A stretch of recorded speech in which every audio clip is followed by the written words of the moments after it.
ನಿಮ್ಮ ಮುಖ್ಯಮಂತ್ರಿಗಳು GST council meeting ಹೋಗಿ ಕೇಳಿ. ಯಾರು ಇನ್ನೇನು ಹೋಗ್ದಲೆ ಕೃಷ್ಣ ಬೈರೇಗೌಡರು ಹೋಗಿ ಬಡ್ಕೊಂಡಾರಲ್ಲಿ ಕೇಳ್ಬೇಕಲ್ಲ ಅಲ್ಲಿ. ಮತ್ತೆ ಅವ್ರನ್ನೇ ಆರ್ಥಿಕ ಸಚಿವರು ಮಾಡ್ಬಿಡಿ. ಕೃಷ್ಣ ಬೈರೇಗೌಡ್ರೆ ಆರ್ಥಿಕ ಸಚಿವರಾಗ್ಲಿ, ಮುಖ್ಯಮಂತ್ರಿಗಳು ಆರ್ಥಿಕ ಸಚಿವರಾಗಿ ಜಿಎಸ್ಟಿ ಕೌನ್ಸಿಲ್ ಮೀಟಿಂಗ್ ಮಾಡಿದ್ದಾರೆ. ಜಿಎಸ್ಟಿ ಕೌನ್ಸಿಲ್ ಮೀಟಿಂಗ್ ಯಾಕೆ ಉಳಿಬೇಕು? ಅವರು ಯಾರು ಕೆಲಸವನ್ನ ಮಾಡ್ಲಿಕ್ಕೆ ಸಾಧ್ಯವಿಲ್ಲ, ಸಮಯ ಕೊಡ್ಲಿಕ್ಕಾಗಲ್ಲ, ಹೋಗ್ಲಿಕ್ಕಾಗಲ್ಲ ಅಂತ ನಿಮ್ಗೆ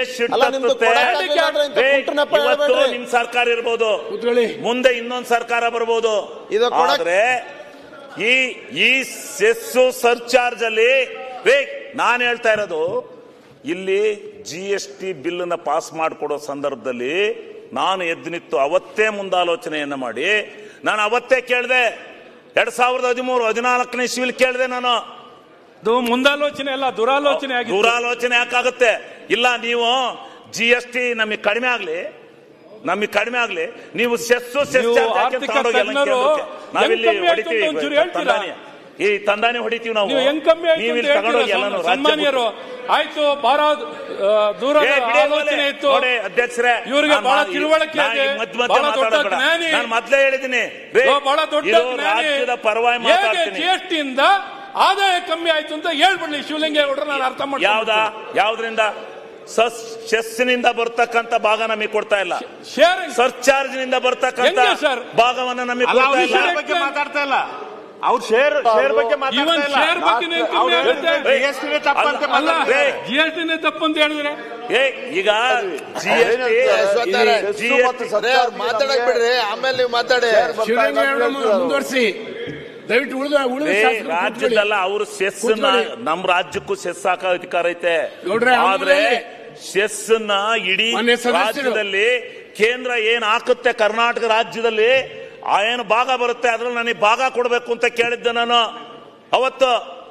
ಅದನ್ನ ಪರ್ಯಾಲೋಚಿಸ್ತೀವಿ ಅಂತ ಹೇಳಿದ್ರು, ಗೊತ್ತಾಯ್ತು. ಅವತ್ತೇ ನಾನು ಹೇಳಿದೆ, ಇವತ್ತು ಕರ್ನಾಟಕ ರಾಜ್ಯದಿಂದ ಸೆಸ್ನಿಂದ ಸರ್ಚಾರ್ಜ್ನಿಂದ ಎಷ್ಟು ಕೇಂದ್ರ ಸರ್ಕಾರಕ್ಕೆ ಹೋಗ್ತಾ ಇದೆ ಅಂತಕ್ಕಂಥದ್ದನ್ನ ಅಳತೆ ಮಾಡಿ ಅದನ್ನ ನಾವು ತಿಳ್ಕೋಬೇಕಲ್ಲ.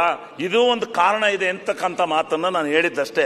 ಇದರಲ್ಲಿ ಯಾರನ್ನು ಏನು ನಾವು ಇದು ಮಾಡೋದಕ್ಕೆ ಹೇಳಲಿಲ್ಲ. ಆಮೇಲೆ ನೀವು ಹೇಳ್ತೀರಿ ರೆವಿನ್ಯೂ ಡಿಫಿಸಿಟ್ ಐತೆ. ಹೌದು, ಯಾಕಾಯ್ತು? ಈಗ ಕೇಂದ್ರಕ್ಕೆ ನನ್ನ ಒಂದು ಇದ್ರ ಪ್ರಕಾರ 5,000ದಿಂದ 5 ಲಕ್ಷ ಕೋಟಿಯಿಂದ 4.5 ಲಕ್ಷ ಕೋಟಿಯಿಂದ 5 ಲಕ್ಷ ಕೋಟಿವರೆಗೆ ತೆರಿಗೆ ಕೊಡ್ತಾ ಇದೆ.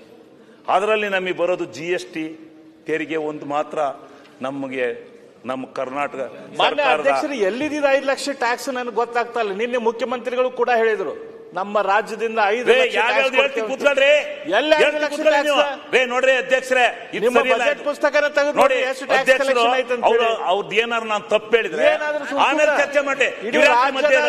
ದಾರಿ ತಪ್ಪಿಸುವಂತ, ದಿಕ್ ತಪ್ಪಿಸುವಂತ ಅಂಕಿ ಸಂಖ್ಯೆಗಳು ನಿಮ್ಮ ಅಭಿಪ್ರಾಯ ಆಮೇಲೆ ಹೇಳ್ರಿ.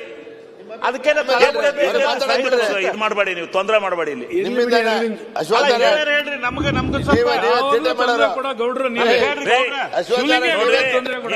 ಇದು ಒಳ್ಳೆದಲ್ಲ. ಅವ್ರು ಮಾತಾಡ್ಲಿ, ನೀವು ಕೂತ್ಕೊಳ್ರಿ.